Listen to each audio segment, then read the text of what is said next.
Now my question is this, నీ జీవితంలో దేవుని వాక్యం అలా పనిచేస్తుందా? దేవుని వాక్యం పనిచేస్తే ఒక వ్యక్తి జీవితం ఎలా ఉంటుందో ఒక సాక్ష్యం చెప్పి నేను ముగిస్తాను. ఇది నా సాక్ష్యం కాదు, నా తోటి ప్రసంగికుడు ఆయన పిఎస్ స్వామి గారు తాను షేర్ చేశాడు. దాన్ని విన్నాను, నాకు బాగా నచ్చింది, అందుకే దాన్ని మీకు షేర్ చేస్తున్నాను. పిఎస్ స్వామి గారు 2009లో బాపట్ల వెళ్ళారు. ఆయన ఒక యూత్ మీటింగ్లో మాట్లాడుతున్నారు.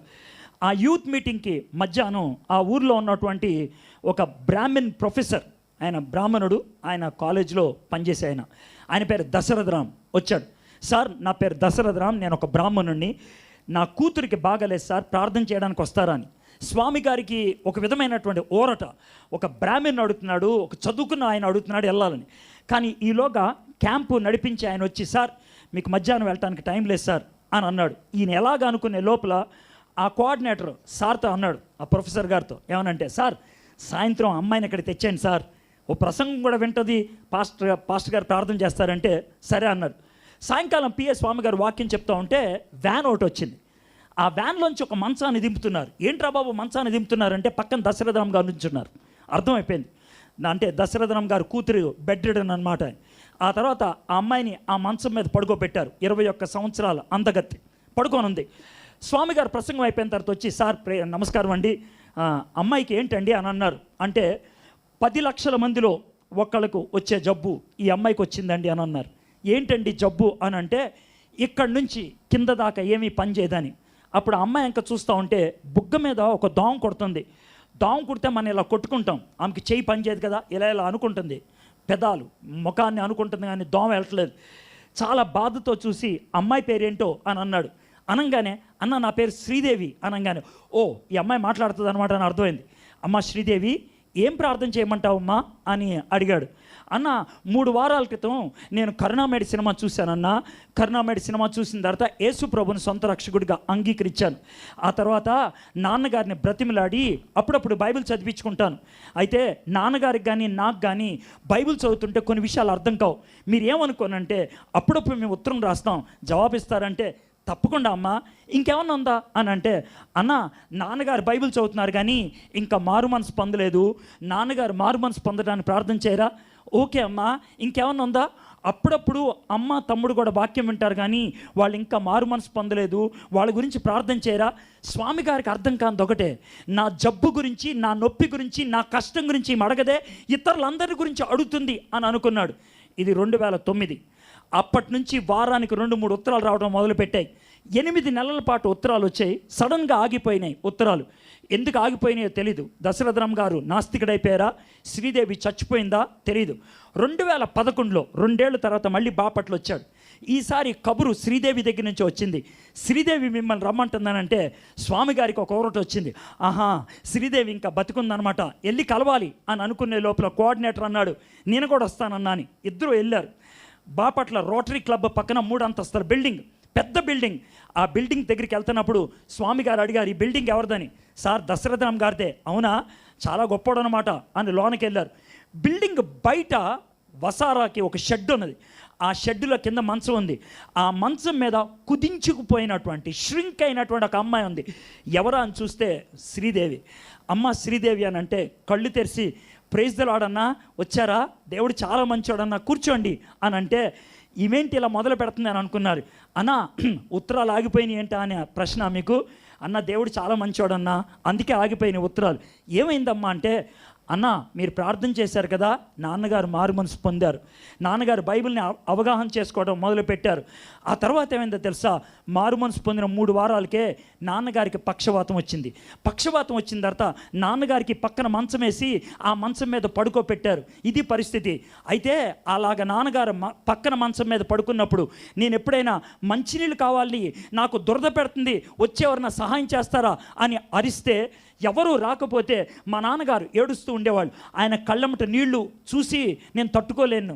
ఎందుకనంటే ఇదివరకు నాకు స్నానం చేయించింది మా నాన్న, నాకు తలదూవింది మా నాన్న, నాకు బట్టలేసింది నా నాన్న, నాకు అన్నం పెట్టింది మా నాన్న, నా ప్రతి అవసరతను తీర్చింది నాన్న. ఈరోజు తీర్చలేని పరిస్థితుల్లో, ఆయన నిస్సహాయ పరిస్థితుల్లో ఏడుస్తుంటే నేను తట్టుకోలేక నా దేవుడికి ఒకటే ప్రార్థన చేశా, దేవా నువ్వు మంచోడివి, మా నాన్నని రక్షించుకున్నావు, తీసేసుకోవా అని అడిగా. దేవుడు చాలా మంచోడన్నా. 2 వారాల్లో మా నాన్నగారు చచ్చిపోయారు. స్వామి గారికి ఇప్పటికి ఏమని చెప్పాలో అర్థం కాక అలాగ చూస్తూ ఉంటే, అన్నా నా గురించి ప్రార్థన చేయండి. ఇది మొట్టమొదటిసారి అడిగింది. తప్పకుండా అమ్మా, ఏమని ప్రార్థన చేయమంటావు? నేను పరిచర్య చేస్తున్నానన్నా, ప్రార్థన చేయండి. పరిచర్య నువ్వేం చేస్తావు అని అడగడానికి భయమేసి ఆలోచిస్తూ ఉంటే, అన్న ఏంటి తెలుసా, మా నాన్నగారు బ్యాంకులో డబ్బులు డిపాజిట్ చేశారన్న ఫిక్సెడ్లో, నెల నెల ఇంట్రెస్ట్ ఇస్తారు. ఆ ఇంట్రెస్ట్ తీసుకొని ఇక్కడ గురవయ్య అని ఒక రిక్షా ఆయన ఉంటాడు, ఆ రిక్షా ఆయనకి ఇస్తాను.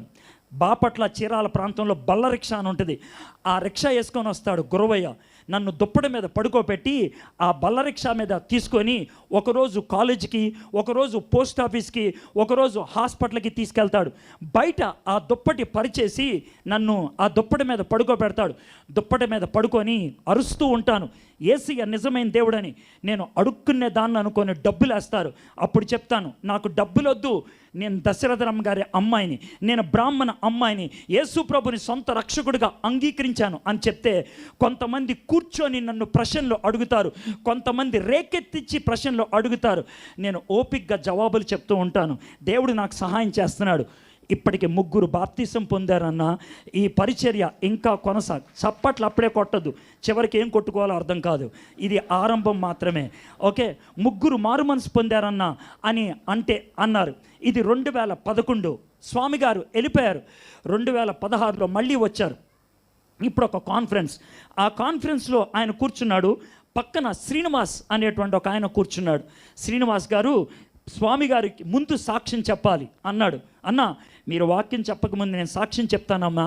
అవునా, నా సాక్ష్యంలో మీది ప్రాముఖ్యమైన పాత్ర అని అంటే స్వామి గారు ఆలోచిస్తున్నాడు, నేను జీవితంలో ఎప్పుడు ఈయన కలవలేదే, ఈయన జీవితంలో నేను ప్రాముఖ్యమైన పాత్ర ఏంటని. స్టేజ్ మీదకి వెళ్ళిన తర్వాత ఆయన అన్న మాట బట్టి అర్థమైంది, నన్ను ప్రభువులోకి నడిపించిన నా ఆత్మీయ తల్లిని నడిపించిన స్వామి గారు ఇప్పుడు నా తర్వాత వాక్యం చెప్తారంటే అప్పుడు అర్థమైంది, ఓహో ఈమె శ్రీదేవిని బట్టి ఇతను ప్రభువులోకి వచ్చాడని. పక్కకు వచ్చిన తర్వాత, తమ్ముడు శ్రీదేవి పరిచర్య ఎలా ఉందంటే, అన్న 3 నెలల క్రితమే శ్రీదేవి చచ్చిపోయిందన్న. అవునా, పరిచర్య బాగా జరిగిందా? బాగా జరిగిందన్న. ఆమె పరిచర్య గురించి చెప్పాలంటే ఇదే మాటలు చెప్తాను. ఆమె చేసిన పరిచర్యలో 800 మంది బాప్తీసం పొందారన్న. 800 మంది బాప్తీసం పొందారు. 14 మంది పరిపూర్ణ సేవకులయ్యారు. అందుట్లో నేను ఒక హైందవుణ్ణి. ఆమెను రేకెత్తిచ్చి ప్రశ్నలు అడిగితే ఆమె ఇచ్చినటువంటి జవాబులను బట్టి నేను ప్రభువుని తెలుసుకున్నాను. ఆమె అదే మంచం మీద పడుకొని దేవుని వాక్యాన్ని ఎలా ధ్యానం చేయాలో నేర్పించింది, దేవునిలో ఎలా ఎదగాలో నేర్పించింది, దేవుని పిలుపుని ఎలా తెలుసుకోవాలో నేర్పించింది. నేను ఆ పిలుపుని బట్టి పరిచర్యకి వెళ్ళే లోపల ఇంకొక హైందవ అమ్మాయి రజనీని ప్రభువులోకి నడిపించింది. ఆమెలో కూడా ఆ యొక్క పరిచర్య పిలుపు ఉందని తెలిసి మా ఇద్దరిని భార్యాభర్తలుగా చేసింది. హిందూపూర్, అనంతపూర్ జిల్లాలో మేమిద్దరం సేవ చేస్తున్నాం. మా ఇద్దరికిలాగా 14 మంది పరిపూర్ణ సేవకు వచ్చారన్న శ్రీదేవి యొక్క పరిచర్ని బట్టి. 800 మంది బాప్తిసం పొందారు శ్రీదేవి యొక్క పరిచర్ని బట్టి. ఈ లోకరీత్యా కుక్కతో సమానం ఆమె, కానీ ఎంతమందిని ప్రభు దగ్గరికి నడిపించిందో ఆలోచించండి. ఎలాంటి పరిచర్య దేవుని రాజ్యంలో చెయ్యగలిగిందో ఆలోచించండి.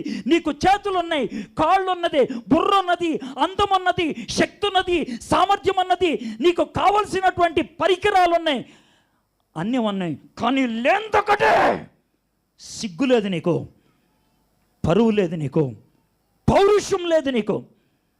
దేవుని బిడ్డను నేను, దేవునికి ఉపయోగపడే సాధనం అవ్వాలి అనేటువంటి ఆ పౌరుషం తప్పచ్చి అన్నీ ఉన్నాయి, ఆ సిగ్గు తప్పించి అన్నీ ఉన్నాయి. నీకు బుద్ధున్న వ్యక్తి అయితే ఈ మాటలు నీ జీవితంలో పనిచేస్తే అయితే ఉరేసుకొని చావాలి, లేదా దేవుని కోసం సావుకైనా తెగించి బతకాలి.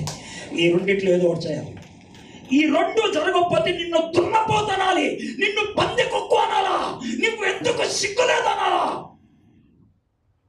If you are a human being with blood that boils, నీకు మనస్సాక్షి ఉంటే, నువ్వు మానవుడివి, మానవురాలు అయితే, దేవుడు నీ కోసం తన ప్రాణాన్ని ఇచ్చాడు, దేవుడు నీ కోసం తన ఆత్మనిచ్చాడు, దేవుడు నీ కోసం తన వాక్యాన్ని ఇచ్చాడు. నీ చేతిలో వాక్యం పెట్టి, నీ గుండెలో పరిశుద్ధాత్మని పెట్టి, నీ మనసులో ఆ కోరికను పెడితే దాన్ని చంపేసి దిక్కుమాలిన బతుకుతుంటే దేవుడు నిన్ను నరకములో తొక్కేకి ఏం చేస్తాడు చెప్పు నాకు?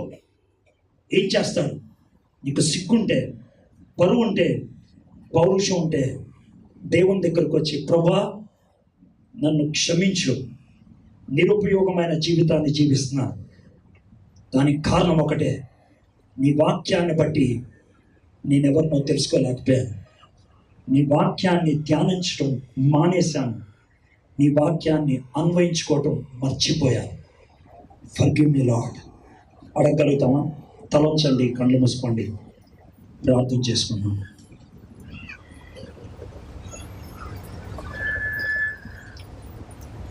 జోనీ ఎరిక్సన్ తాడా ఈ లోకరీత్యా చచ్చిపోతే బెటర్ అన్నారు డాక్టర్స్.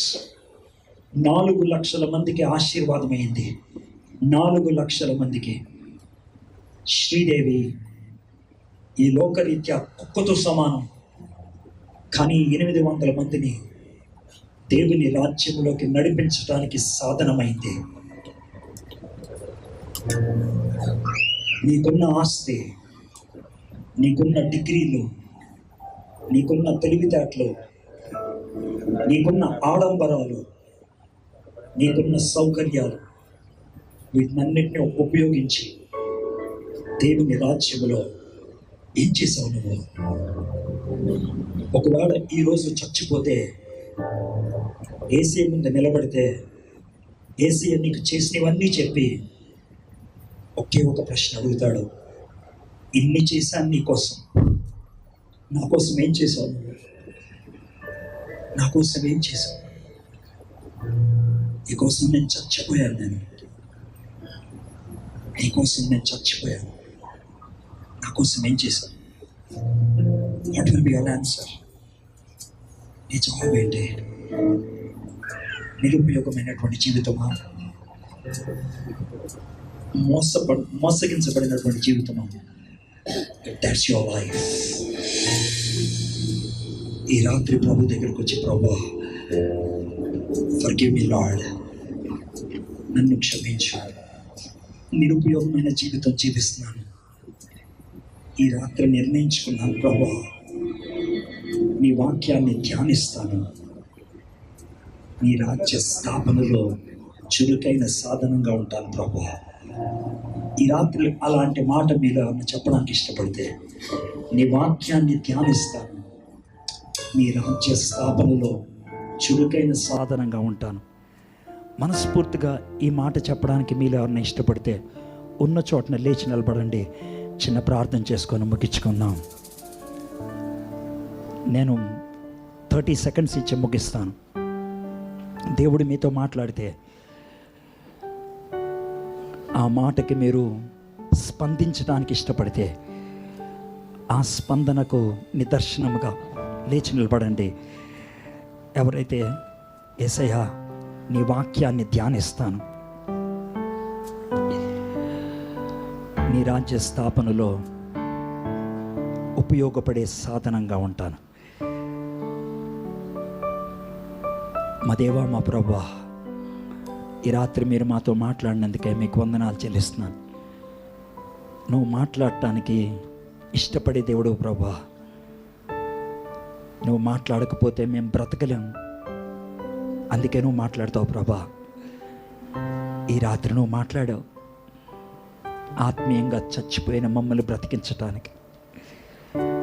ఎవరైతే మాటలు విన్నారో ఆ శక్తి కలిగిన మాటలు బ్రతికిస్తాయి ప్రభా.